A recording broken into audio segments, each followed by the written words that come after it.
Hi, I'm Steven, and welcome to Unlocked Real Stories, Real Reform. Today I'd like to talk about how some of the things I experienced in prison has not only affected me mentally, but has changed my thought patterns in a ways that is sometimes hard to explain. Every single day that I woke up inside the Arizona Department of Corrections, I watched the same cycle repeat itself over and over again. What I watched was people wake up with nothing to do, with no purpose, no direction, running around, getting high all day, and just trying to mentally escape the environment they were trapped in. What I watched was violence become normal. I watched prisons become so short-staffed that if multiple incidents happened at one time, there'd be no possible way that they could fully respond to everything happening on those yards.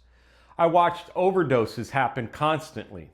I watched friends die. Some got brought back with Narcan, some never came back at all. And while all this was happening, the system kept rolling out programs with different names, different organizations, and different certificates. But this exact same outcome always happened.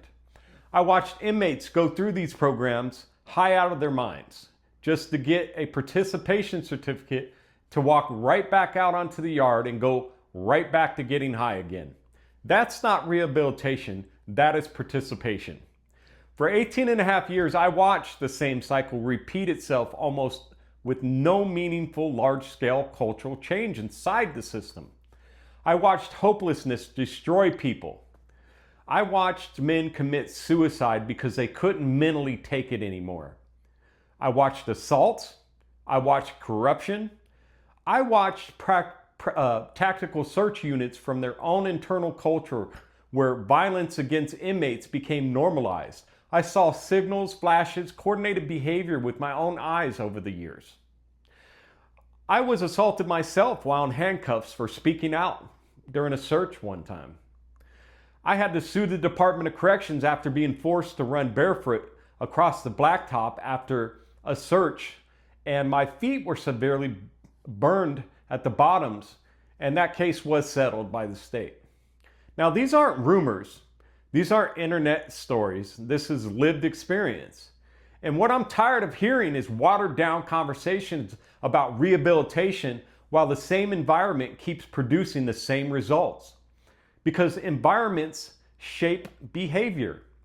If we truly want safer communities, if we truly want lower recidivism, if we truly want rehabilitation, then we need real transparency, real accountability, real mental health treatment, real addiction treatment, real cultural change, and real rehabilitation units separated from the chaos. Not these recycled programs with recycled certificates while people continue dying, overdosing, suffering, and returning right back to the same revolving door. Arizona, we need to do better. Not politically, not performatively, not for headlines, but for real. This is our chance. Let's reach out and make some changes. My name is Steven Barger, and this is Unlocked, Real Stories, Real Reform. I appreciate you watching, and continue to watch, share, subscribe, and like, and share this with people that you think or believe needs to hear it. I'll see you again on the next episode.